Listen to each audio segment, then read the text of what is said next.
te bénissons, Seigneur. Te rendons toute la gloire. Notre Rédempteur,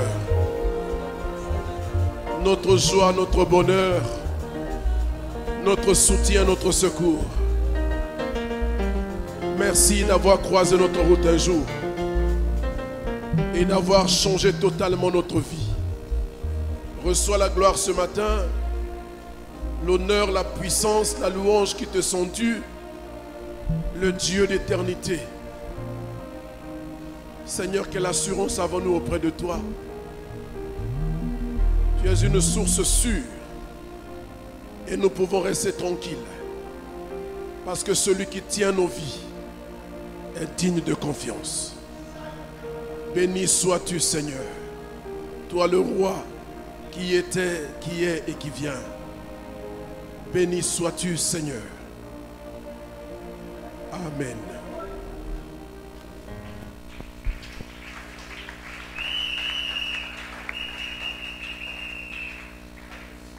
Merci infiniment à la voix de l'épouse. Amen. Je vous salue dans le beau nom de notre Seigneur Jésus-Christ. Merci d'avoir choisi ce deuxième culte. Que Dieu vous bénisse et que la grâce de Dieu repose sur vous abondamment. Amen. Nous sommes à un jour à peine du début de notre grand rendez-vous de prière du milieu de l'année que nous appelons affectueusement Juillet en prière. C'est-à-dire qu'on a déjà vécu depuis janvier en prière quasiment 5 à 6 mois. Et nous voulons encore remettre cela pour recharger nos batteries, retrouver plus d'ardeur afin de prendre la deuxième moitié de l'année. Le Seigneur était avec nous. Si nous sommes là, c'est la preuve qu'il a été fidèle.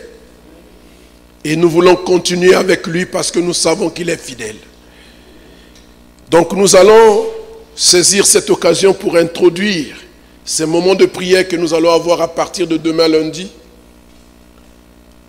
qui sont placés sous le thème suivant: l'Éternel est mon berger, je ne manquerai de rien.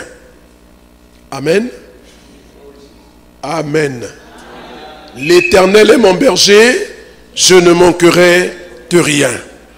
C'est le psaume 23 que nous allons lire ensemble avec votre permission.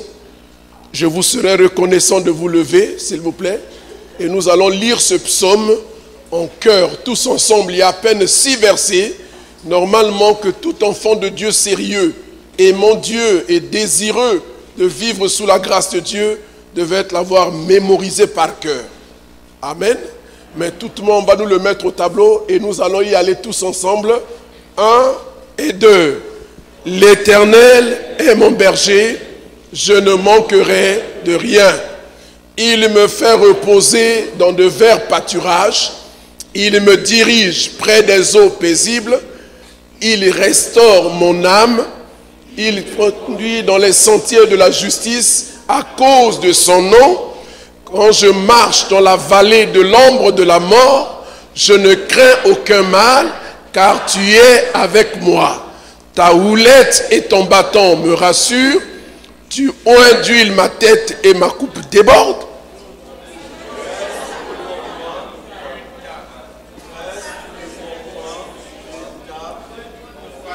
De mes adversaires, tu oins d'huile ma tête et ma coupe déborde.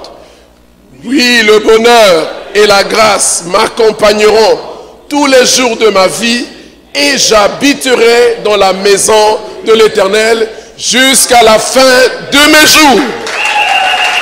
Voilà, est-ce qu'on peut acclamer cette belle confession? Nous empruntons ces paroles au psalmiste ce matin.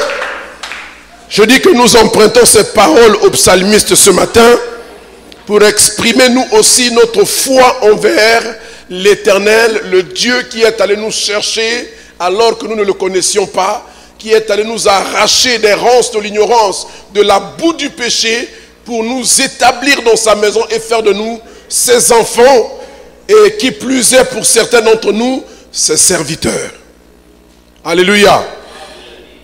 Donc ici, nous sommes en présence d'un des cantiques les plus populaires, les plus lus, les plus connus et les plus aimés des enfants de Dieu parmi les textes de l'Ancien Testament. Et cette célébrité a poussé certaines personnes à écrire sur ce psaume. Et je voudrais vous lire la pensée d'un des auteurs célèbres qui a dit quelque chose. Je n'ose pas le citer parce que ce n'est pas lui qui est en vedette, mais nous empruntons ses paroles pour glorifier notre Dieu. Écoutez ce qu'il dit. Il dit ceci, il écrit ceci. Suivez-moi très bien, c'est très profond ce qu'il a écrit. Il dit, ce psaume a volé comme un oiseau sur toute la terre, chantant le chant le plus doux jamais entendu. Il continuera à chanter pour nos enfants, pour les miens et pour les leurs. Il s'envolera vers le sein de Dieu et là, il reliera ses ailes et continuera de chanter pour toujours dans le cœur joyeux de tout ce qu'il aura aidé à amener là. Amener là où? Dans la gloire éternelle. En fait, il veut dire que ce psaume a entretenu et entretient encore, et je vais ajouter qu'il entretiendra encore la vie, la marche spirituelle de tous ceux qui ont cru en Dieu de génération en génération. À commencer par ceux qui sont déjà morts, ce psaume a entretenu leur foi. Nous qui sommes vivants, il entretient notre foi. Nos enfants, il entretiendra notre foi. Les enfants de nos enfants auront leur foi entretenue par ce psaume. Les enfants des enfants, des enfants, des enfants, des enfants de nos enfants, de génération en génération, et jusqu'à ce que lui-même, ce psaume en question, entrera dans la gloire éternelle. Et quand il y sera, il va abaisser ses ailes et il va contempler comment les hommes que lui, le psaume, aura aidé à connaître Dieu et à faire entrer dans la gloire, vont continuer à fredonner ce chant même dans l'éternité. Alléluia. Quelle belle pensée. Soyez bénis, parce que nous allons avoir des moments de prière, de juillet, vraiment bénis. Et certains commentateurs ont pensé que le roi David a écrit ce psaume alors qu'il était encore un jeune berger et qu'il était en train de paître le troupeau de son père. Par des nuits étoilées, dans la fraîcheur de la nuit, alors qu'il veillait sur le troupeau en tant que bon berger, en tant que berger, pas bon berger, alors il a eu cette inspiration et il a écrit ce psaume. Il l'a chanté pour entretenir sa foi en Dieu, pour entretenir sa marche avec le Seigneur. Et 1000 ans plus tard, sur les mêmes plaines où David chantait ce cantique, Christ aussi est né et a été aussi bercé certainement par ce psaume-là.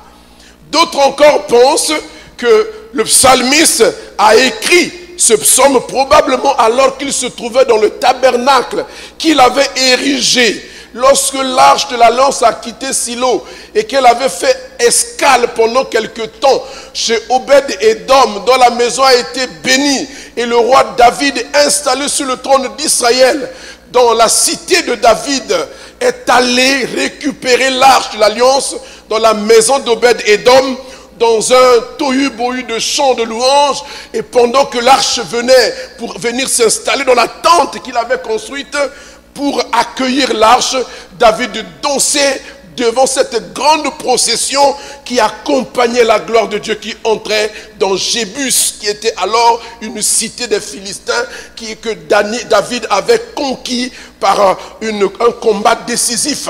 Il a soumis les Jébusiens, alors il a conquis la ville et donc il a construit le palais royal sur le plateau de Jérusalem, et alors il a dressé une tente et là, il avait placé l'arche de l'alliance et il a organisé la chorale la plus impressionnante qu'il ait jamais eue dans ce monde, avec plus de 4000 choristes qui étaient là nuit et jour. Alléluia. En train de célébrer Dieu, d'adorer Dieu. Et le roi David lui-même avec Asaph, avec Jéduthune, avec tous les autres chanteurs qui étaient là, il continuait à adorer Dieu, à célébrer Dieu dans la présence qui était établie là, dans la ville de Jérusalem. Et probablement c'est là qu'il a composé ce chant avec sa guitare. Ce sont diverses interprétations, mais ce n'est pas ça le plus important. C'est la bénédiction qu'il contient et qui nous bénit ce matin, qui va nous bénir pendant tout ce mois de juillet. Alléluia.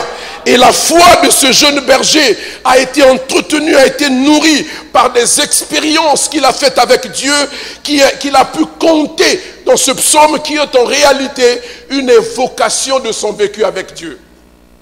Chacun de nous a un vécu avec Dieu. Alléluia. Chacun de nous peut avoir un vécu avec Dieu. Et de ce vécu-là peut sortir une évocation, un cantique, un chant qui est l'expression de cette somme d'expériences acquises en marchant avec Dieu. Et c'est ce que David nous lègue en héritage. Il n'est plus, mais David est vivant au travers de ce psaume. Alléluia. Les paroles s'envolent, mais les écrits restent. Apprenez à écrire ce que Dieu vous dit. Apprenez à le consigner par écrit, parce que vous ne pouvez plus être là. Mais ceux qui viendront seront capables de vous lire. Ils seront capables de reconstituer votre vie même. Vous savez, nous avons des grands explorateurs comme, comment on l'appelle, le mémorable, les Stanley, ou, comment on l'appelle, j'en oublie, mais il est mort, on l'a pas vu, il n'a pas écrit. Mais on a reconstitué tout son cheminement, comment est-ce qu'il est allé découvrir l'embouchure du Congo, comment il est allé jusqu'au Cap, comment il est parti jusqu'à découvrir le lac Victoria, et il avait l'ambition de découvrir la source du fleuve Congo. Mais il n'est pas arrivé, il est mort en chemin. Mais pendant qu'il allait, il avait son carnet de bord. Il notait toutes ses expériences, et quand les gens retrouvaient cela, Stanley, normalement, il a reconstitué tout le tracé que cet explorateur avait fait. Apprenons à écrire ce que Dieu nous dit. Apprenons à écrire nos expériences avec Dieu. Alléluia. Donc ce texte présente deux facettes importantes de l'Éternel vues par David. Tel qu'il a compris, tel qu'il a marché avec lui, il nous présente deux aspects de la vie de l'Éternel pour que David le considère comme étant le bon berger. Le premier aspect, c'est qu'il voit l'Éternel comme un berger. Pourquoi ça? Parce que, bien aimé dans le Seigneur, dans chaque corps de métier, nous pouvons trouver la possibilité d'exprimer Dieu dans ce que nous faisons. Si vous êtes forgeron, vous pouvez exprimer Dieu en forgeant. Si vous êtes maraîcher, si vous êtes cultivateur, vous pouvez exprimer Dieu dans ce que vous faites. Si vous êtes militaire, vous êtes soldat, vous pouvez exprimer Dieu dans le métier des armes parce que c'est aussi le Dieu guerrier.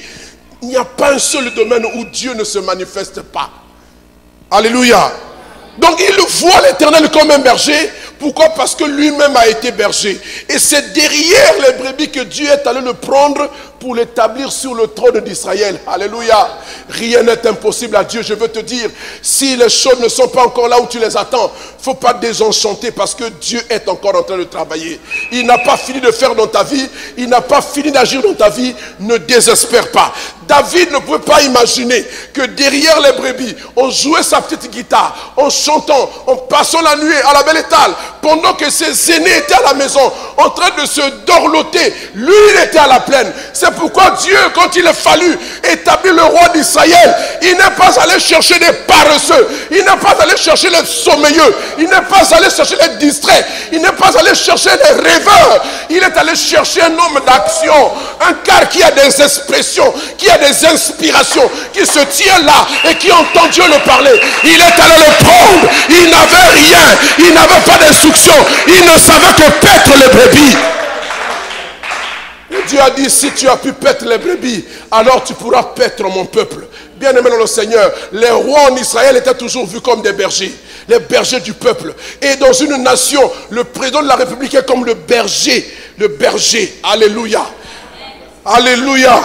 Donc ce n'est pas par hasard que Dieu soit allé chercher un petit berger, un pauvre berger, un misérable berger du point de vue des hommes. Mais Dieu voyait en David un grand homme, un robuste, un malabar spirituel, un colosse spirituel. Il voyait en lui un homme déjà fait, avec une belle tête. Et il dit à Samuel, j'ai choisi David, homme selon mon cœur. Mais quel est cet homme? Il a péché, il a pris la femme de Tui, il a assassiné son mari. Mais c'est l'homme selon Dieu. Parce que le cœur qu'avait David était un cœur différent de celui de Saül. Alléluia. Il est allé le chercher là. Dans son expérience de berger, quand il a vu, il a marché avec Dieu, il s'est dit, mais dis donc, mais le Dieu là me traite comme moi je traite les brebis. Ah là là là là là. Aïe aïe aïe aïe aïe aïe aïe. L'Éternel est mon berger, je ne manquerai de rien. Deux facettes de Dieu. Il est le berger. Alléluia. Il est le berger. Et cette image, lorsqu'elle est bien comprise, alors nous pouvons vraiment tirer le meilleur profit de ce qu'est un berger. Évidemment, nous ici au Congo, on n'a pas une tradition bergère. On ne peut pas trop comprendre ce que David dit ici. Mais si vous prenez un Africain de l'Ouest, un Sahélien, ou celui qui vit dans le désert, et qui est berger, il comprend tout à fait ce que David est en train de dire ici. Mais nous sommes ici dans un environnement où tout est facile. Même quand vous avez des brebis, vous avez un élevage, vous ne faites pas trop d'efforts en tant que berger. Vous les laissez en liberté, il y a la végétation à foison. Il y a des sources d'eau à foison. Ils vont, dans leur errance, ils vont trouver les chemins pour trouver des sources d'eau. Ils vont aller partout, les pâturages sont abondants. Mais les autres là-bas dans le Sahel, c'est le désert, c'est l'aridité. Il n'y a pas d'herbe, il n'y a pas d'eau. Ça veut dire que le berger est tout ce qu'il y a pour ses brebis. Il doit trouver tout pour que les brebis. Il doit faire toutes choses pour les brebis. Donc eux, ils comprendront bien ce passage parce que pour être éleveur, pour être berger dans leur région, ça demande d'avoir des tripes. Ça demande d'être persévérant. Parfois, ça demande de marcher des centaines de kilomètres pour aller chercher là où se trouvent les pâturages et emmener les brebis là-bas. Mais nous n'avons pas d'effort à faire. Donc, en présentant le Seigneur comme le bon berger, David est en train de méditer sur sa propre expérience, son propre vécu, sa propre marche en tant que berger. Alléluia. Et le berger était là avec David dans toutes les circonstances de sa vie, de la même manière qu'aucun jour il n'a quitté ses brebis, sauf le jour où on est venu le chercher parce que Samuel était dans la maison de son père pour dire qu'on te cherche là-bas, il faut que tu viennes. Sinon, il était là avec les brebis. Alléluia. Donc, en tant que bon berger, le berger accorde, prodigue de nombreuses bénédictions à ses brebis, au nombre desquelles la nourriture spirituelle. C'est la première bénédiction que l'Éternel donne à David en tant que berger. C'est la première bénédiction que Dieu nous prodigue en tant que berger, en tant que bon berger. Au verset 2, voilà, David dit, il me fait reposer dans les verts pâturages. Les verts pâturages sont une image de la nourriture spirituelle, donc la parole de Dieu. Tous ceux qui suivent Dieu, tous ceux qui fidèlement marchent avec Dieu, ils savent que la ressource divine par excellence se trouve dans sa parole et dans son esprit. C'est par sa parole que Dieu nous entretient.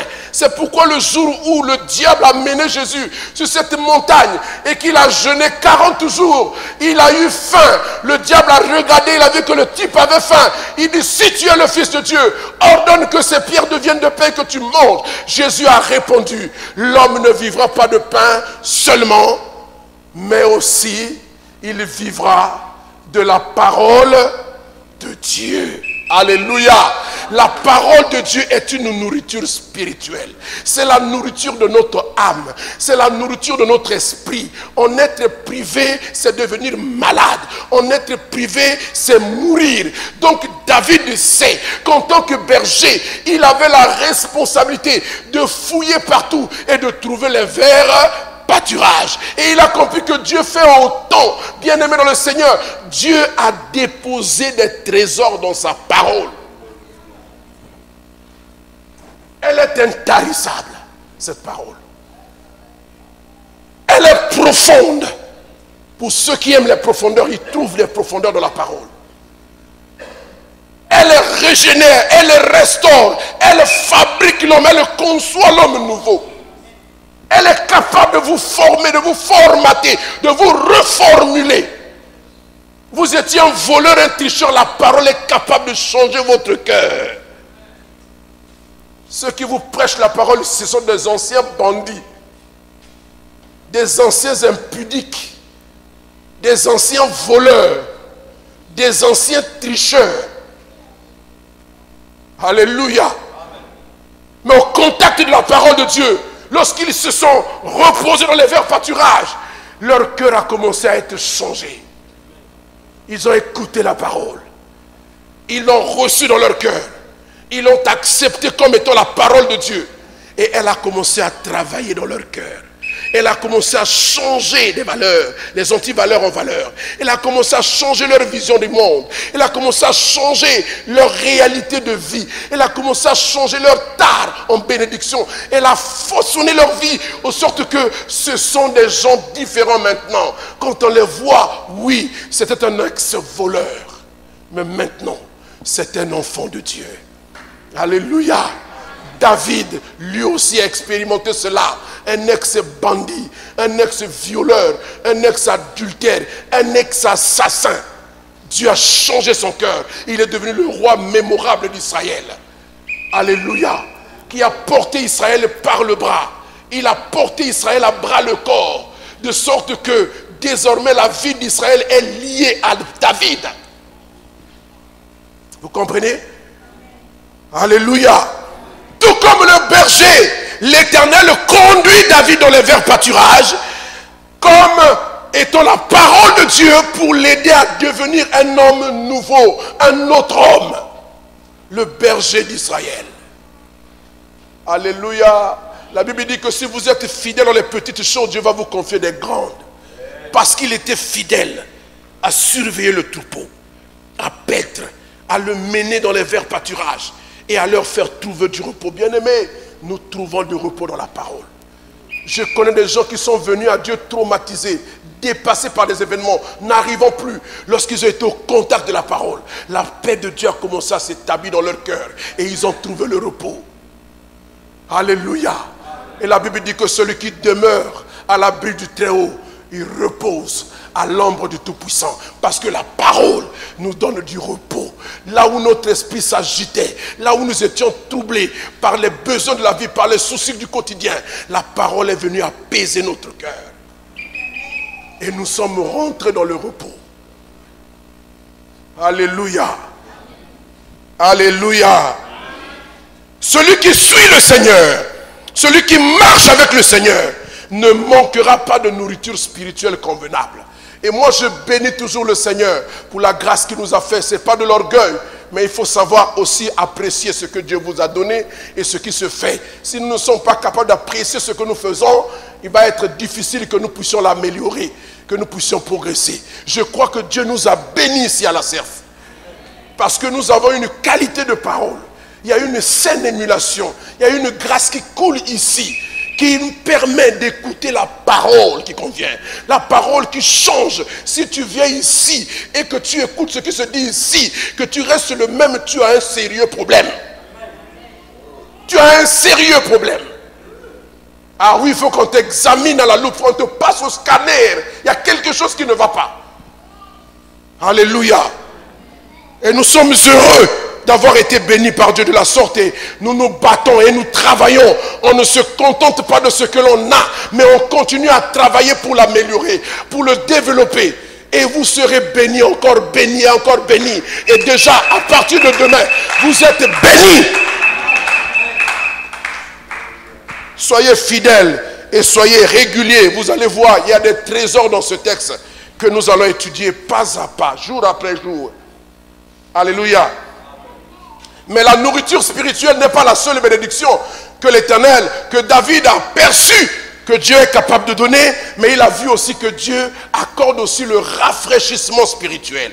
C'est ce qu'il dit dans la deuxième partie de ce verset. Il dit, il me dirige près des eaux paisibles. David dit, voilà la direction divine. Dieu conduit ses enfants. Dieu conduit son peuple. Ceux qui ont donné leur vie à Jésus, il en prend soin. Et il veille à nous conduire. Sûrement. Alléluia.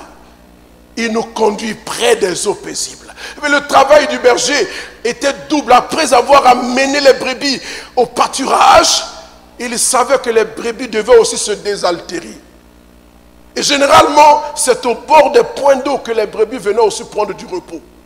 Après avoir brouté de l'herbe, ils viennent là et ils ressortent cela dans leur panse. Ils ramènent ça dans la bouche et vous les voyez dans le repos en train de mâchonner. J'ai des brebis à la maison. C'est terrible. Elles passent leur temps à manger. Mais pendant la nuit, pendant qu'elles sont dans le repos là, elles ramènent tout ce qu'ils avaient mangé. Ils ont une panse. Ils ramènent cela et commencent à mâchonner. À mâchonner pour que ça reparte dans le tube digestif ou dans le circuit de leur corps. Voyez? Donc David savait qu'après qu'ils aient mangé, il faut les amener là où il y a des eaux. Mais où trouver les eaux? Il faut le berger. Alléluia. Vous savez, pendant que je méditais ce passage, quand je médite encore ce passage, il y a une image forte qui vient dans mon esprit. Regardez le berger et les brebis. Et j'ai aimé l'image qui est sur notre papier là. Donc, Okuya, merci beaucoup. On nous trouve des belles images. Regardez la stature de ces deux créatures. Il y en a une, est-ce qu'on peut avoir ce truc-là sur le... Regardez cette image. Qu'est-ce que vous remarquez? Du point de vue de l'ampleur ou de la stature. Qu'est-ce que vous remarquez? Entre la brebis et le berger. Qui est plus haut? Le berger est plus haut. Pourquoi il est plus haut? Parce qu'il est debout sur ses deux pieds. N'est-ce pas? Et cette stature lui permet de voir plus loin. Et plus grand. Il peut voir autour de lui. Il peut se tourner, il voit tout. En un clin d'œil, il a examiné l'environnement. Mais la brebis est à quatre pattes. Donc, très bas sur le sol. Elle ne va pas plus loin. Alléluia. Sa vision est rétrécie. Ça veut dire qu'elle ne peut concevoir, elle ne peut voir, elle ne peut manger que dans la dimension de ce qu'il voit. Au-delà, il ne peut pas, il faut que quelqu'un d'autre le conduise. Bien-aimé, c'est ce que Dieu fait avec nous. Tu dors, tu te réveilles. Tu dors, tu te réveilles, mais Dieu, il connaît déjà ton lendemain. Il connaît ton avenir. Il peut te dire, va ici, pas là-bas, va par là. C'est pourquoi, accepte d'être dirigé. Alléluia. Il nous dirige près des eaux paisibles. Parce qu'il peut, il connaît le chemin. Il peut nous conduire avec assurance. Alléluia. Donc David réalise cela. Il dit, il me dirige près des eaux paisibles. Tel un berger qui conduit le troupeau vers les eaux paisibles pour leur repos. Là, ils trouvent du repos. Alléluia. C'est au bord du puits aussi que le berger qui s'appelle Éléazar, serviteur d'Isaac, Élézer, quand il va pour chercher une femme pour le fils de son patron, il sait, il dit, je vais aller aux abreuvoirs. Parce que là, les bergers viennent. Mais c'était quand même paradoxal. C'est en arrivant là qu'elle voit une bergère. Alléluia. Il y a des bergères aussi. Alléluia. Et c'est là qu'il rencontre la femme bien-aimée. Acceptez que Dieu vous conduise. Vous allez faire des rencontres prodigieuses. Dans la direction de Dieu, il y a quelque chose de bien que Dieu prépare. Il ne peut pas vous mener à l'aventure. Il ne peut pas vous mener là où il n'importe comment. C'est pourquoi moi j'aime toujours dire que nous n'avons pas suivi un aventurier. Celui que nous suivons est sûr. Il est digne de confiance. Je peux le suivre les yeux fermés. Je n'ai pas besoin de réfléchir. Pourvu qu'il m'ait parlé. Pourvu que j'ai lu dans les Écritures. Je vais là où il me dit, va ici, suis-moi ici. Je le suivrai. Parce que je sais qu'il me mènera certainement vers les eaux paisibles. Où je vais retrouver mon repos. Retrouver la paix. Retrouver la joie. Et les brebis en confiance. Elles ont confiance, elles suivent simplement. Nous ne sommes pas des boucs. Les boucs ne suivent pas. Et le berger doit se déployer pour les obliger à suivre. Aïe. Aïe, aïe, aïe. Alléluia. Et là, dans le repos, ils trouvent aussi leur purification. Le Seigneur restaure. Il rafraîchit l'âme. Il rafraîchit le croyant pour qu'il ait encore des forces pour pouvoir repartir à la conquête des pâturages. Les brebis se reposent là près des eaux paisibles. Après s'être abreuvées, elles se reposent, attendant la prochaine lancée pour aller vers les pâturages. Et notre vie est ainsi faite. Dans le Seigneur, dans sa parole, dans la présence du Saint-Esprit, nous trouvons le repos, la réflexion et la capacité de nous projeter à nouveau plus loin que nous ne sommes allés jusque-là. Dieu veut que nous fassions des progrès. Alléluia. Et là, dans le repos aussi, nous trouvons le pardon de Dieu. Nous trouvons la paix de Dieu quand nous venons traumatiser auprès du Seigneur parce qu'on a péché, parce qu'on a commis des actes et que les gens nous en veulent et que les sorciers nous cherchent. Un jour, j'ai reçu un jeune homme alors que j'étais jeune pasteur, venant d'être établi pasteur. Un jeune homme qui était tellement pressé de vouloir réussir dans la vie, il est allé toucher à des choses compliquées. Ils étaient deux amis qui avaient fini l'université. Pendant que l'autre attendait, il priait. Lui, il avait déjà commencé à vivre une vie terriblement riche. Et l'autre dit, mais comment tu fais? Il dit, oui, mais toi, tu veux toujours prier ton Dieu. Là, il donne avec retard. Tu vois, le mien, il donne vite. Et il le narguait, il roulait en voiture, tout ça. Lui, il était encore dans sa petite chambre d'étudiant chez les parents. Mais il était avec le Seigneur. Et puis un jour, l'ami en question vient lui toquer sa porte à 23 h. Il dit, amène-moi chez ton pasteur. Il dit, mais quoi? Pourquoi je t'amène chez mon pasteur? Il dit, non, amène-moi, je veux te... Il dit, si tu ne m'expliques pas, je ne t'amène pas. Alléluia. Vous savez, quand vous tombez devant un païen qui a des problèmes, qui est traumatisé, généralement les païens, pour les attraper, il faut attendre quand ils ont les problèmes là. Ils sont dépassés. Quand il vient, tu lui donnes l'évangile. Il va croire tout de suite. Hein? Alléluia. Et quand il vient comme ça, il faut profiter. Tu le mets à genoux maintenant là. Parce que quand il va connaître là, il ne va plus vouloir s'agenouiller devant toi. Tu le mets à genoux. Tu lui mets sur la tête, tu craches même la salive sur sa tête là. Comme ça, il se souviendra de sa conversion. Le frère dit non, mais tu dois m'expliquer d'abord. Il dit amène-moi d'abord. Il tremblait de tout son corps. Le frère dit aussi, si tu ne me dis pas, je ne vais pas t'amener. Et puis il a commencé à lui expliquer. Il dit, tu vois là, j'ai un porte-monnaie magique. Chaque jour, il me donne 2 millions. Ah! Donc mon ami, tu as 2 millions chaque jour ici. Et moi, je poirote, tu ne me donnes même pas 1000 francs. Donne d'abord ma part, avant que je t'amène chez le pasteur. Alléluia. Et puis il a mené, j'étais encore pasteur en ville là-bas. Et il amène le jeune homme, j'étais là-bas en retraite et ils sont arrivés là. Le gars tremblait. Pasteur, ils sont là. Je dis, oh, calme-toi, petit. Alors explique-moi. Et il a commencé à me parler. Il dit, pasteur, tu ne fais rien. Je dis, maintenant que tu es déjà arrivé ici là, ils ne peuvent plus rien contre toi. C'est vrai? Il dit, oui, c'est vrai. Je lui ai fait la repentance. Il a demandé pardon à Dieu. Et il a reçu Jésus la nuit là même. Et puis je dis, bon, tu ne pars pas, toi tu dors ici. Je vous assure. Minuit approchait, le gars n'arrivait pas à dormir. Parce qu'on lui avait dit de donner sa mère, il a refusé. On lui avait dit de donner sa grande soeur, il a refusé. Et donc, comme tu ne peux pas donner, on va te prendre toi-même. Alléluia. Sur le livre, il y a moi, il faut préparer un bango. Le garçon n'arrivait pas à dormir. Je pars, je reviens, mais dors. Je ne peux pas dormir. Si je ferme seulement les yeux, je suis parti. Alléluia. Vous voyez, des gens comme ça, quand ils arrivent, traumatisés, perturbés, en train de fuir parce que le diable est à leur trousse, il y en a beaucoup. Peut-être que même pendant que nous sommes ici, là, il y en a qui donnent l'apparence d'être bien, mais le diable est à leur trousse. Tu as des problèmes avec le diable parce que tu lui dois. Il y a quelque chose qui lui appartient que tu détiens. Il veut sa chose. Tika biloko angana.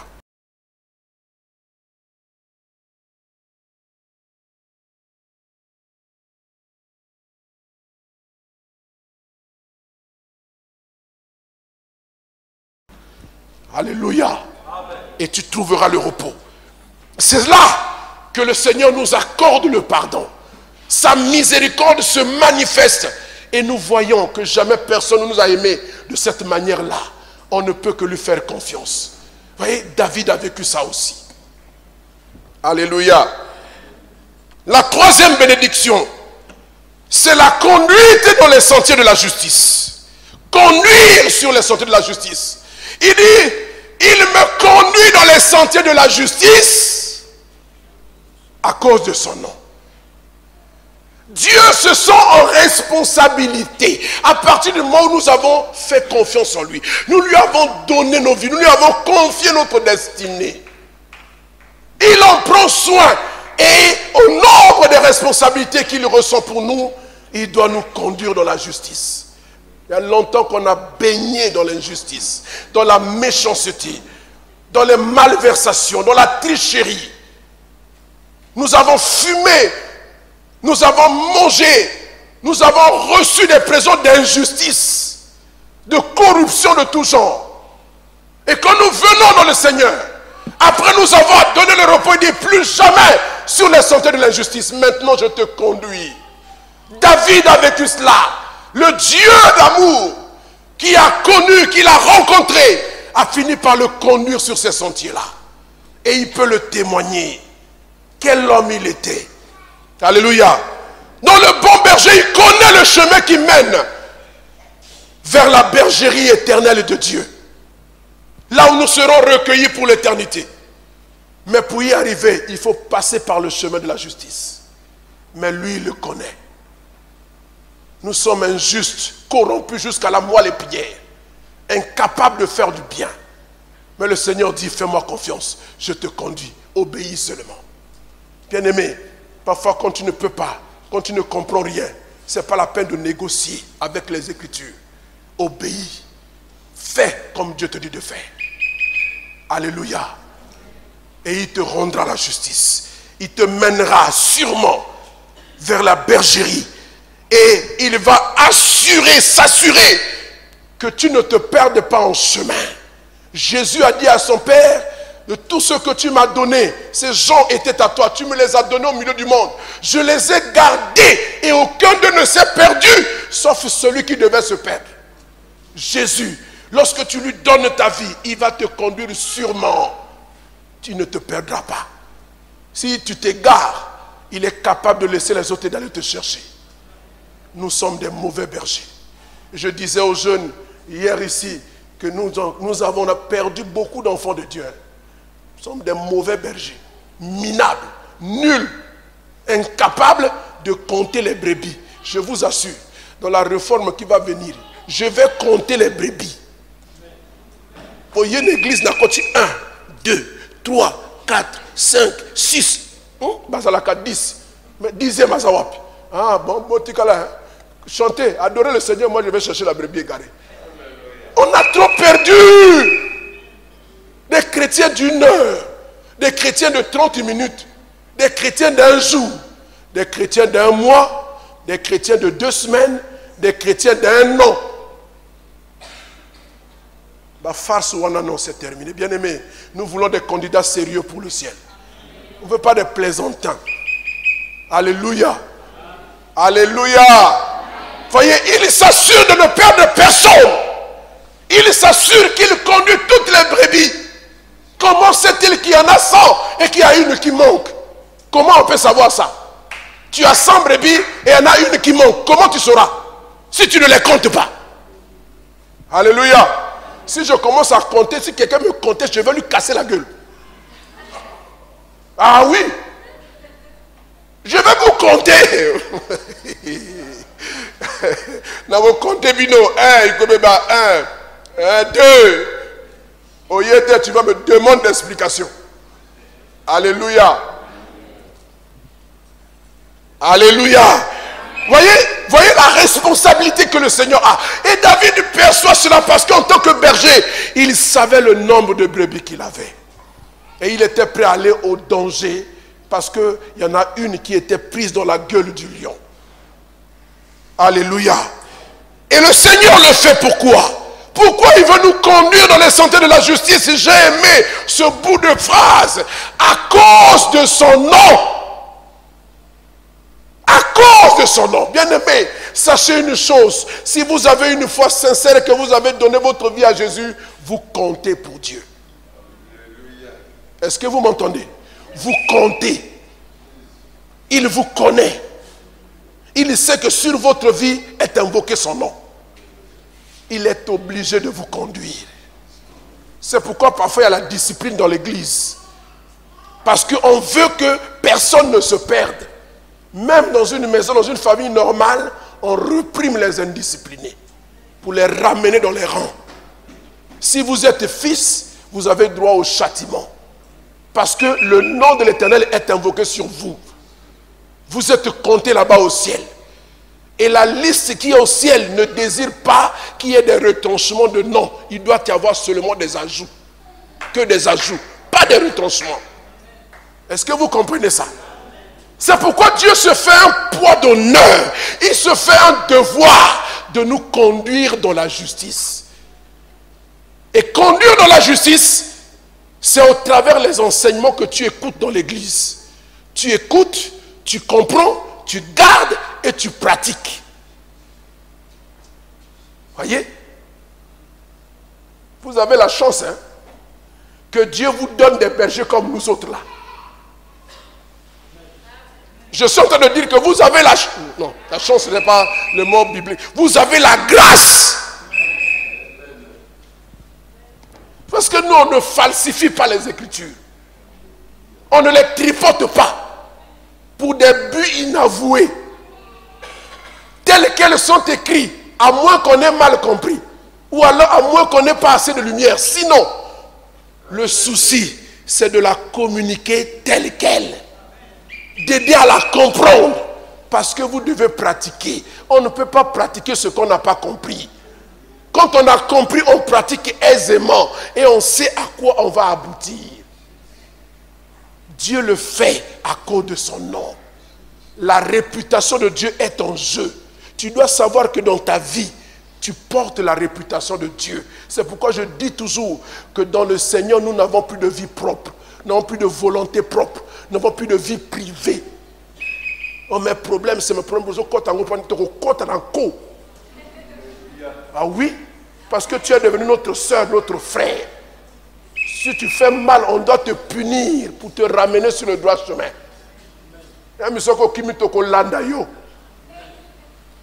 Voilà. Donc ça là, patrouille. Donc patrouiller dans Katia Brazzaville. Donc soyez pas aux alliés. Oh le bas biso farafa, tu fous pourquoi? Alléluia. Parce que Dieu a mis un point d'honneur. Il a engagé son nom. Il a engagé sa réputation pour nous convertir. Il nous a appris à invoquer son nom. Quand tu parles, tu prononces le nom de Dieu, il faut maintenant faire attention à toi. Tu n'es plus un homme ordinaire.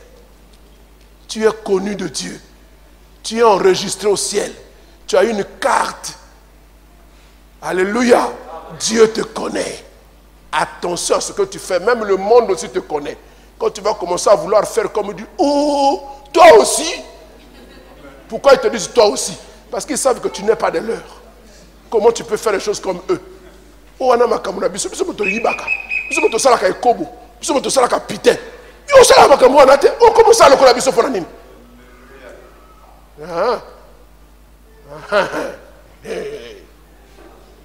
Alléluia. À cause de son nom. Ah, j'insiste sur ça. Il nous conduit dans les sentiers de la justice à cause de son nom. Bien-aimé, tu es condamné à être un homme juste. Non pas de ta justice, mais de la justice de Christ qui a donné sa vie à la croix pour toi. Écoute la parole et pratique-la. Obéis. Accepte de souffrir à cause de la justice. N'accepte pas de facilité. N'accepte pas de raccourci.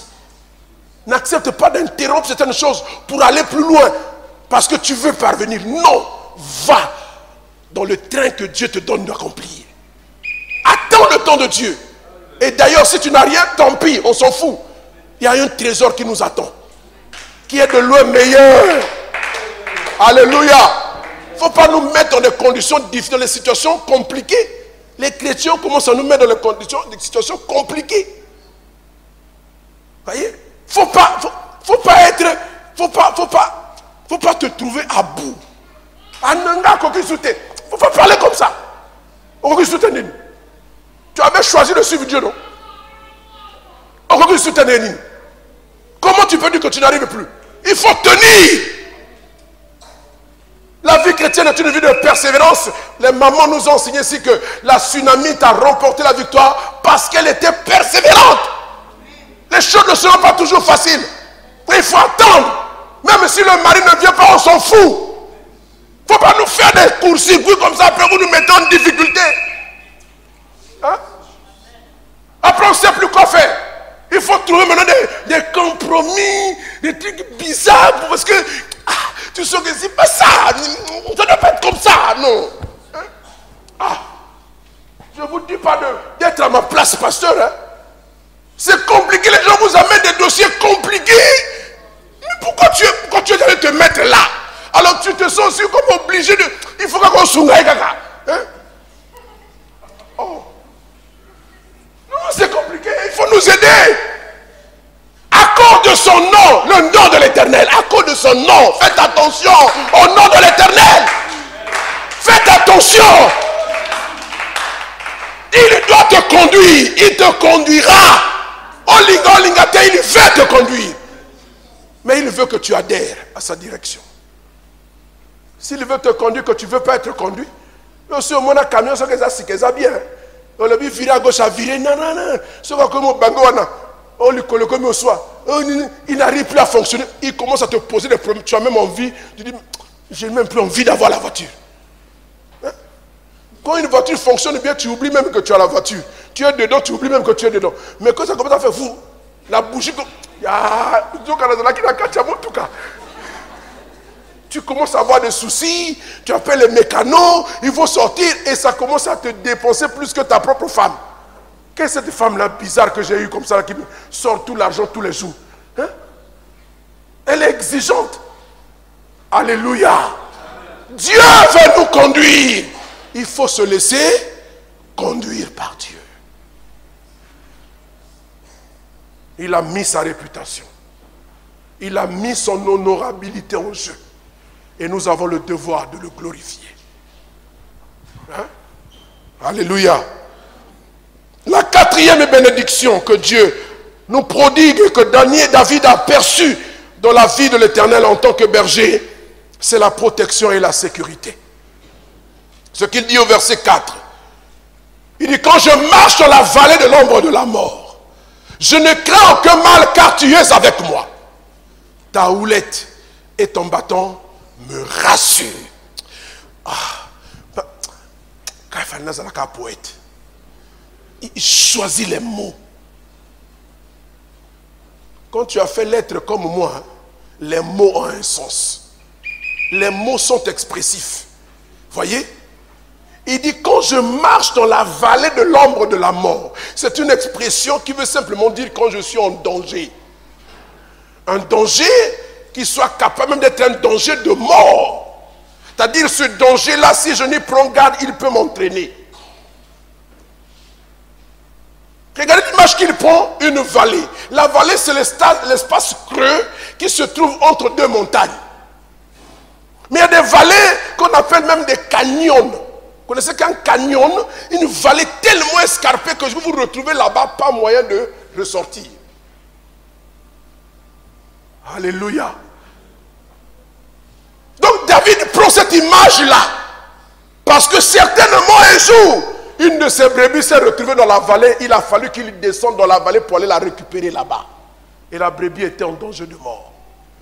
Dans la vallée, il peut y avoir un animal féroce, un boa, ou une hyène qui est là-bas, cambrée quelque part dans l'ombre, prête à bondir sur la brebis. David doit prendre le risque de descendre dans la vallée pour aller récupérer la brebis. Il a cette image-là. Et quand lui-même il est en péril, il voit comment Dieu, par des artifices tout à fait spéciaux, réussit à le sortir du danger. Il dit, oh, il fait comme moi le berger. C'est pourquoi il peut dire, quand je marche dans la vallée de l'ombre de la mort, et que ma vie est en proie au péril, et que les sorciers ont coalisé contre moi, et que les méchants veulent à ma vie, et que je me sens sans force devant eux, c'est alors que l'Éternel vole à mon secours. Il a son bâton, il a sa houlette, et ça me rassure. Bien-aimés dans le Seigneur, à partir du moment où nous avons cru, nos vies ne dépendent plus de nous. Alors il ne faut plus promener les regards inquiets. Il ne faut plus être agité, troublé dans son cœur. Celui qui t'a appelé, auquel tu as répondu à l'appel, il te connaît. Il a des yeux pour voir. Il voit plus loin que toi. Il sait ceux qui sont en train de tenir les réunions contre toi, comme les rois de ce pays-là, d'Assyrie, qui étaient en train de tenir des réunions pour faire les plans pour aller attaquer Israël. Et puis Dieu avertissait Élisée. Il disait, Élisée allait voir le roi pour dire, roi, ces gars-là vont monter par telle route, place les gens ici en embuscade. Et quand ils montaient, ils étaient massacrés. Alors le roi, là-bas, il dit, mais appelez-moi tous les conseillers ici. Il y a un traître parmi nous. Comment le roi, le misérable roi d'Israël, il connaît tous les plans que je fais ici. Il faut que je me trouve le traître là. Alléluia. Il n'y avait pas de traître. Le traître s'appelle le Saint-Esprit. Alléluia. Pendant que lui faisait ce plan, le Saint-Esprit rapportait cela à Élisée. Et Élisée avertissait le roi d'Israël. Et un de ses devins, il a vu dire, mon roi, il n'y a pas de traître parmi nous. Mais il y a un homme là-bas, parmi les enfants d'Israël là-bas. Et c'est lui qui rapporte au roi tout ce que tu dis, même dans le secret de ta chambre. Dieu, ce type-là connaît. Allez me le chercher. Alléluia. Avant que les gens n'aient déclenché les plans d'attaque que Dieu t'a déjà averti, il t'a mis en garde. Il t'a dit, déplace-toi. Dès que tu fais comme ça, la flèche tape là. Alléluia. Nous avons vécu ici pendant la guerre du 5 juin. Hein? Avec mon frère et ami au bas. Nous étions à la maison, chez un frère, pendant que les obus tombaient dans ONZ. Nous étions en train de prendre la bouillie avec les beignets. Quand tout à coup, patatras, alors que j'étais en train d'avaler ma bouchée de beignets gloutonnement parce que j'avais tellement faim, un obus est tombé. Vous voyez, nous étions dans la rue Nkouma, Wenze, hein, sur l'avenue Latimé, nous sommes à la rue Nkouma. L'obus est tombé là-bas dans la rue Mabirou. Vous voyez la rue Mabirou? Mais c'est donné l'impression comme si c'était tombé dans la ruelle où nous étions, je vous assure. Les tableaux sont tombés, les persiennes cassées. C'est-à-dire que la façon dont je me suis retrouvé, je me retrouve à Maman Boalé. Je ne sais pas quelle énergie du désespoir m'a emporté jusque-là. C'est à Maman Boalé que je me retrouve. Un frère me salue, mais toi tu vas où? Vous blaguez avec la mort, hein? Alléluia. Quand je marche dans la vallée de l'ombre de la mort, Dieu est capable de te sortir des dangers. Il est capable de te protéger. Oui, tu étais habitué à passer des nuits blanches parce que la nuit, tu ne dormiez pas à la maison. C'est comme ça que nous, on a vécu. La nuit, on ne dormait pas, prophète. Hein? C'était terrible. Dès que la nuit tombe, c'était l'angoisse à la maison. Celui qui ferme les yeux, il voit un squelette qui se promène dans la maison. Ah! Il se réveille au sous-sol de tout le monde là. On ne connaissait pas Dieu. On a fait venir tous les féticheurs de la ville. Rien. Et ça a duré comme ça des années. Bien aimé, il y a des gens qui ont connu Dieu au forceps. Douceur, hein? On vous a parlé, tu es venu pour toi, tu t'assois, tu écoutes la parole. Il y en a d'autres qui souffrent, hein? Pour rencontrer Dieu là. Ils ont d'abord souffert. Malheureusement, quand ils rencontrent Dieu, ils ne sont pas aussi sérieux. Moi, je suis sérieux là, parce que je sais que si je laisse Dieu, je suis mort. Moi, je suis un homme mort. Alléluia. Alléluia. Quand je marche la vallée, nous traversons toute cette vallée-là. La vallée de la mort, les difficultés, les épreuves, les tentations, la guerre qui nous est faite par le monde des ténèbres. À cause du nom de Jésus. Il dit, je ne crains aucun mal. Oyekoya, Eya. Alléluia. En français, on dit, advienne que pourra. Je suis prêt à tout. Si ça réussit à m'atteindre, je suis comme un soldat. Il faut dire un soldat qui va en guerre et qui a peur d'être atteint par la balle. Si tu as fait ça, tu n'es pas un bon soldat. Il faut qu'on te retire des rangs parce que tu vas intimider tout le monde et personne n'ira. Alléluia. Alléluia. Nous là, nous sommes au front. Hein, on prend les balles, les stigmates, le katana anti-personnel. Parce qu'il faut défendre la patrie. Le royaume doit être défendu. Il faut qu'il y ait des fils qui se tiennent. Il faut qu'il y ait des gens qui parlent. Il faut qu'il y ait des gens qui tiennent la position. Vous entendez? Ah oui. Si un faible reste, il faut compter parmi ce faible reste-là. Il ne faut pas accepter d'être entraîné par la bourrasque qui emmène la majorité des gens. Il faut tenir, s'attacher à la vérité, quels que soient les cas. Même si on doit mourir pour elle, on préfère mourir. Mais on ne lâche pas. La vallée de l'ombre de la mort, c'est aussi la capacité de résistance, la capacité à endurer. Mais Dieu est capable de nous sortir de là. Et s'il veut que nous mourons, on peut mourir. Mais on meurt les armes à la main. On ne meurt pas tombé sur le dos. Alléluia. Alléluia. Ah oui. Si on doit te frapper, qu'on te frappe en face. Pas parce que tu as tourné le dos, tu es en train de fuir. Tous ceux qui fuient, c'est des lâches. Hein? Ne peut pas tenir. Ne peut pas résister à la tête du péché. Il cède. Alléluia. La capacité de résister au péché, c'est aussi de dire non à Satan. Je ne t'adorerai pas. Je resterai debout. Je ne peux pas me prosterner devant toi. Alléluia. La vallée de l'ombre de la mort arrivera.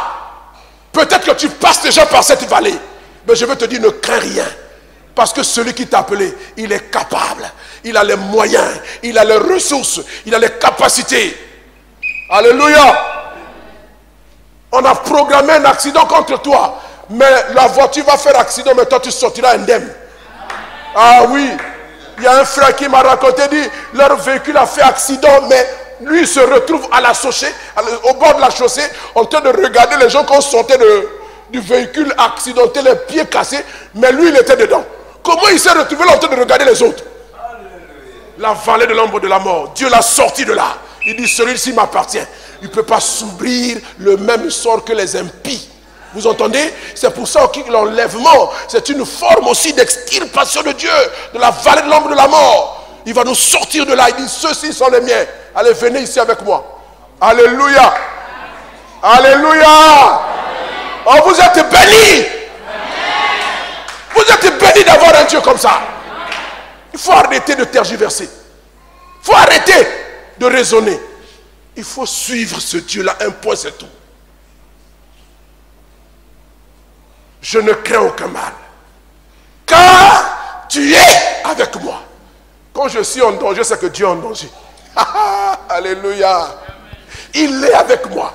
Il est en moi. Où que j'aille, je transporte Dieu. Je suis un temple portatif. Dieu habite en moi.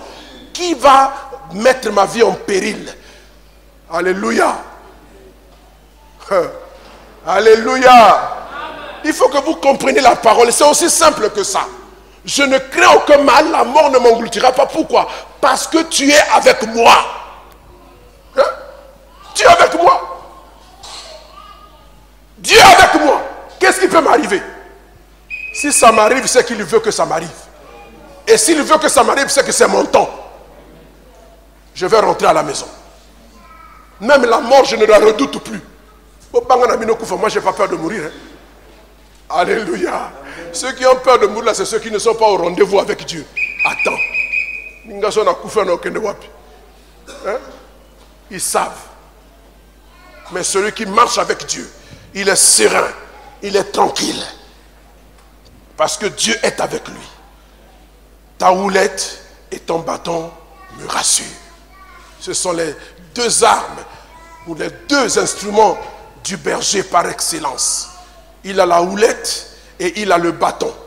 La houlette, c'est cette sorte de tige qui se termine parfois avec un creux comme ça. Avec une courbe comme ça. Et le berger s'en sert souvent pour récupérer la brebis quand elle veut sortir. Il met ça ici, il la ramène. Ou il met au pied, il l'arrache, il la tire vers lui. Alléluia. Et le bâton, c'est ce qui lui sert de protection contre les animaux féroces qui viennent pour attaquer les brebis. Voyez, lui, il n'avait que ça. Mais l'Éternel a plus que ça. Alléluia. En tant que berger, il a plus que ça. Si David a pu faire fuir l'ours, il a pu tuer le lion avec son bâton, à combien pour forte raison l'Éternel fera-t-il fuir tes ennemis avec seulement le souffle de sa bouche. Bien-aimés, nous devons être tranquilles. Nous avons un vrai Dieu. Amen. Nous avons un vrai Dieu. C'est pour ça même quand tu pries, sois sûr. Quand tu pries, prie avec foi, avec confiance. Parce que le Dieu là est avec moi. Alléluia. Et la deuxième image que David perçoit en Dieu, nous avons dit qu'il présente de deux façons. La première façon, c'est en tant que berger. Et la deuxième façon, c'est comme un hôte. C'est comme quelqu'un qui est généreux, qui ouvre sa maison pour accueillir David dans sa maison. Alléluia. Et c'est au verset 5 que nous le voyons. Il dit, tu dresses devant moi une table en face de mes adversaires. Tu dresses devant moi une table. C'est une image des bénédictions matérielles en abondance. Une table dressée. Et par qui? Par l'Éternel le berger. Cet hôte bienveillant qui ouvre sa porte pour que l'infortuné que je suis, le misérable que j'étais, puisse trouver asile. Je suis entré dans les bons offices de Dieu. Je suis entré dans les confidences de Dieu. Et là, il déploie toute sa richesse pour dresser en ma faveur une table de façon inespérée. Bien-aimé, de façon inespérée. Vous pouvez imaginer toute cette famille que nous constituons dans le Seigneur. Chacun de nous est une ressource pour l'autre. Dieu nous a dressé une table. Alléluia. Je ne peux plus mourir de faim. Oui, même si on peut parfois mourir de faim. Vous savez, mon père me disait, un jour je suis allé le voir, il me dit, ah, mais vous là vraiment, vous commencez à déconner là. Il dit, papa, qu'est-ce qu'il y a? Il dit, ça fait 2 jours, je ne mange pas. Comment ça, tu ne manges pas? Il dit, oui, oui, c'est normal, c'est la même réaction que ton grand frère a eu quand il est venu ici.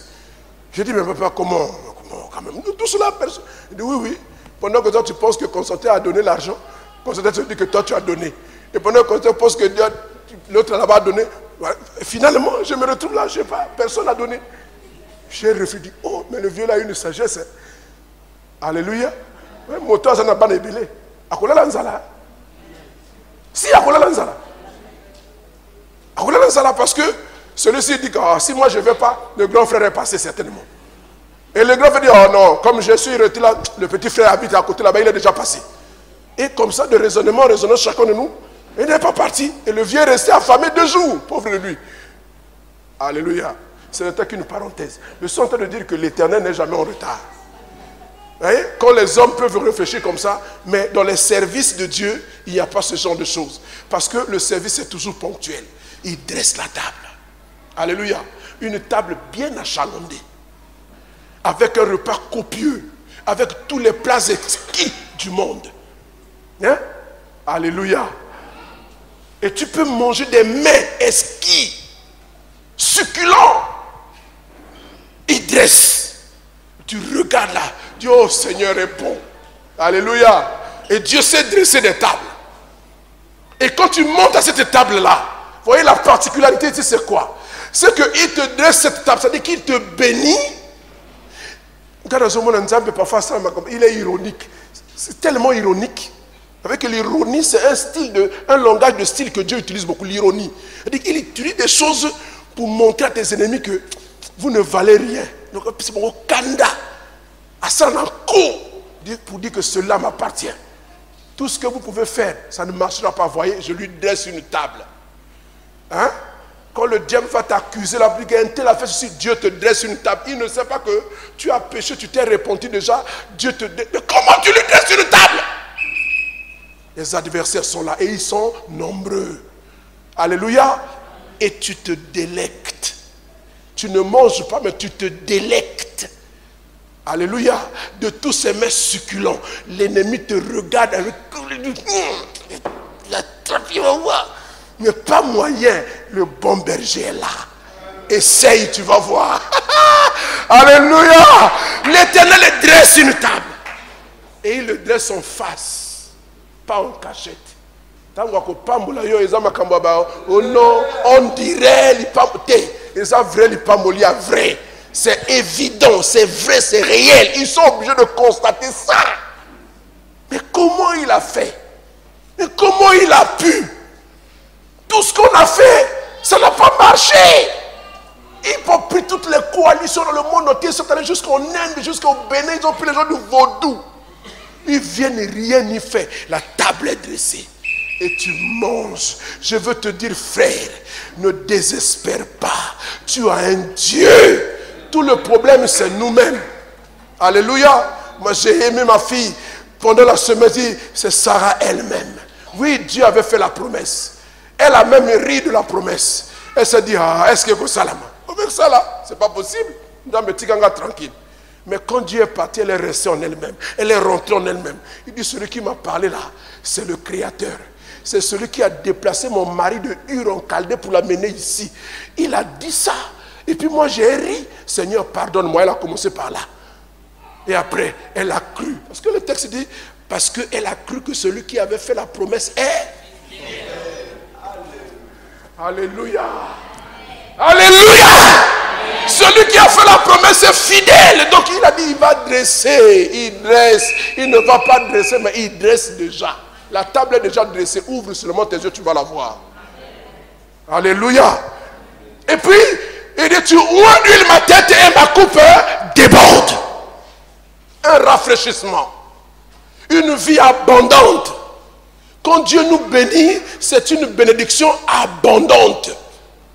Elle est réelle. Elle est évidente. Alléluia. Parce que tu dois progresser, tu dois t'avancer.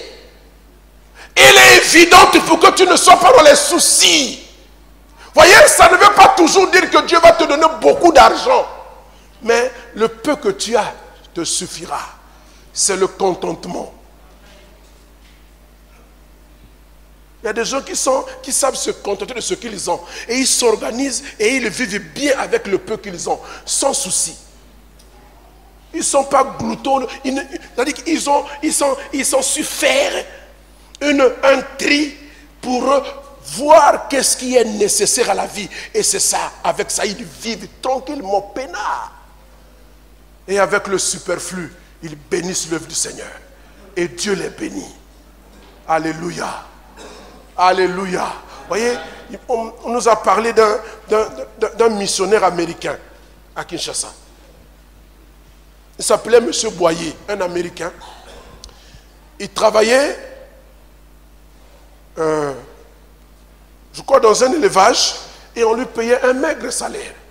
Et quand il s'est converti, il a appris à vivre du peu qu'il avait. Mais quand il a été enseigné, il est allé à l'église, il a été enseigné, il a compris que la source de bénédiction, c'est qui? C'est Dieu. Non, il était banquier en fait. Il était agent de banque.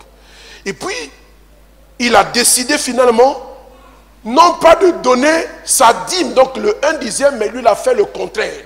Il donnait 90% de son salaire à Dieu et il vivait des 10%. À Kinshasa, là, il est venu comme missionnaire là.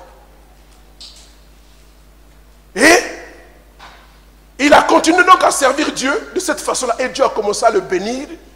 Il est rentré dans les affaires et il a créé sa propre banque. Il est devenu lui-même un banquier. Vous voyez ça? Alléluia. Dieu a dressé pour lui une table en face des adversaires. Et comme il a commencé à avoir beaucoup d'argent, il dit, mais qu'est-ce que je vais faire avec tout ça? Alors il a décidé d'aller en mission. Donc il est membre des assemblées de Dieu et il a décidé d'aller en mission. Et il est venu au Congo, il est parti partout, au Rwanda. Et sa spécialité c'était quoi?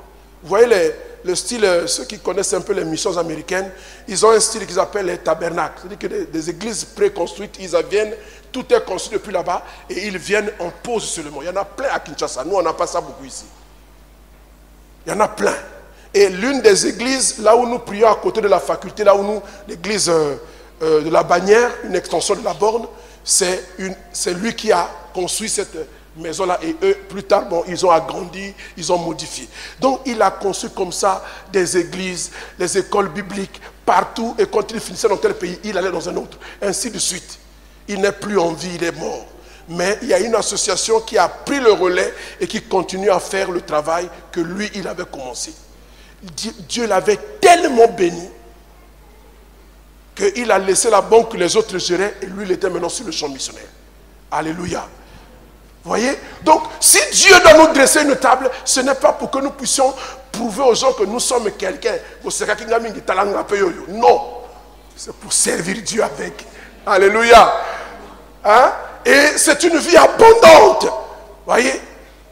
Où Dieu ma tête, un rafraîchissement spirituel pour que je vive cette abondance de vie. Ma coupe déborde de bénédiction, déborde de grâce, déborde de faveur divine. Et quand ça déborde, ça veut dire que ça commence à entacher les autres. Il faut faire attention à des bénédictions qui ne se servent qu'à toi-même. Elles finiront par s'arrêter. Si la source doit être intarissable, il faut qu'elle puisse mouiller les autres. Il faut qu'elle puisse couler sur les autres. Et ceux qui reçoivent à cause de toi vont lever les mains et dire, Seigneur, bénis-le. Et zangate poto zouaka. Alléluia. Alléluia. Alors, il termine, je vais finir, il termine tout comme il avait commencé par une autre confession majeure. Fort de tout ça, fort de toute cette compréhension de ce que Dieu est capable de faire, de ce que Dieu représente pour lui, le berger, il dit, avec un Dieu comme ça, moi je vais encore aller où? Avec toutes ces grâces-là, je vais encore faire quoi? Regardez ce qu'il dit. Oui. Il dit oui. Tu sens qu'il est convaincu. Oui, le bonheur et la grâce m'accompagneront. Il est sûr de cela. Il est certain de cela.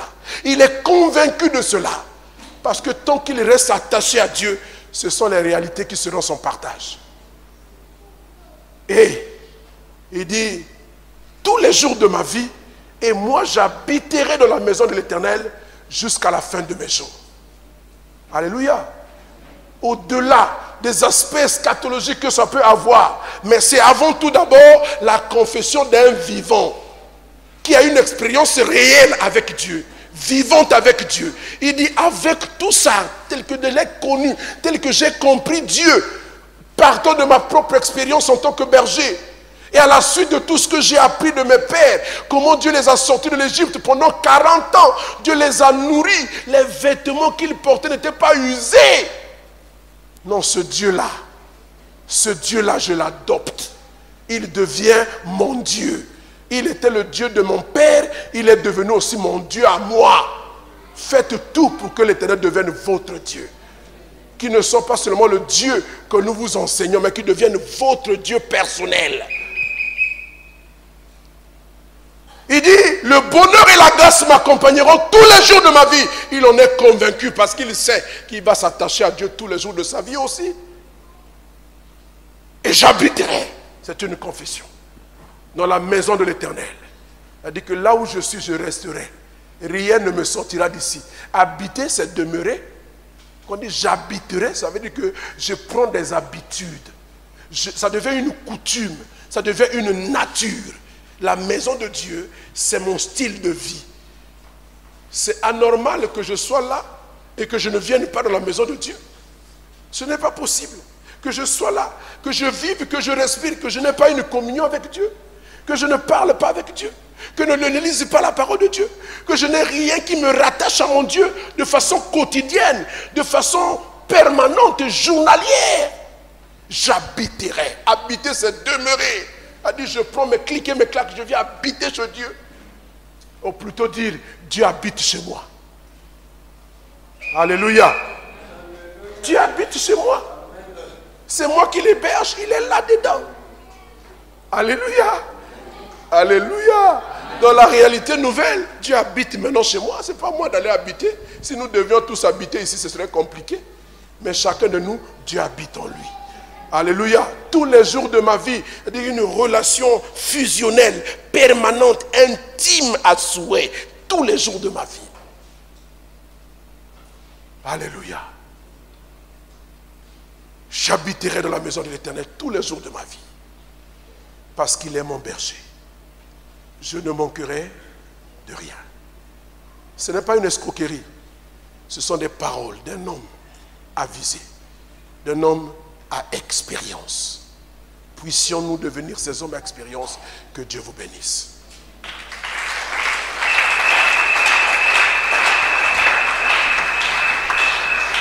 Nabilayo Yesu nanga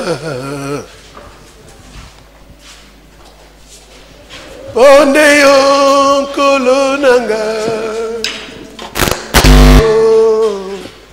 Yambaye kateli nanga kolo nanga. Voyez ma bonne respect. Faut pas crier, faut chanter ça avec respect. C'est un chant tellement explosif. Moi d'abord, écoute-moi un peu. Quand vous chantez des chants comme ça, ils sont tellement puissants ce chant-là. Il ne faut pas crier. Il faut jouer doucement, mais bien. Bien régler la voix. Parce que Dieu nous entend. Et il est content que nous disons ça. Il est heureux de nous avoir comme fils pour l'adorer. Voyez, David a fait son serment. Il dit, j'habiterai. Qu'est-ce que c'est habiter si ce n'est pas suivre Dieu? Qu'est-ce que c'est habiter si ce n'est pas marcher avec lui? Qu'est-ce que c'est habiter si ce n'est pas l'adorer? Qu'est-ce que c'est habiter dans la maison de Dieu si ce n'est pas lui consacrer toute la vie? Il faut aller au-delà des mots. Il y a une vie qui coule là. Il y a une grâce qui coule là. Et une onction de Dieu qui coule là. Nous sommes bénis. Nous allons être bénis tous ces mois de 20. Nous allons être bénis par la parole. Nous sommes déjà bénis.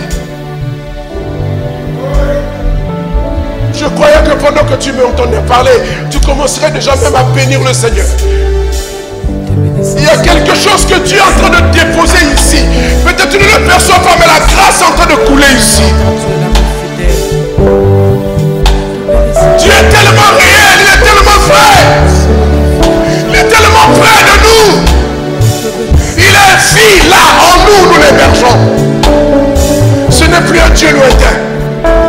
Ce n'est plus un Dieu qui parle au loin, mais c'est un Dieu qui parle dans nos cœurs. Il est là et il me prodigue des conseils. Il m'enseigne et je sais simplement l'adorer, simplement le célébrer, simplement le glorifier, simplement l'honorer, simplement l'aimer et le lui dire avec des mots qui me sont en moi, sans emprunter à quelqu'un, les mots qui me sont en moi, comme David a trouvé les siens, moi aussi je trouve les miens, mes mots à moi. Oh Jésus, tu es le bon berger. Tu as fait plus que David pouvait faire pour ses brebis.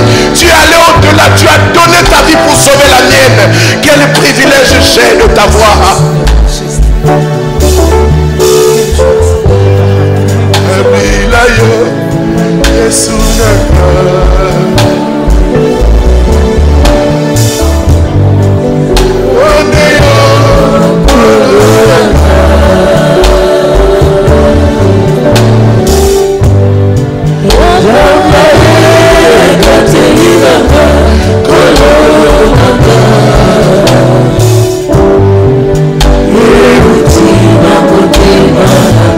C'est mon serment, il vient aussi de mon cœur.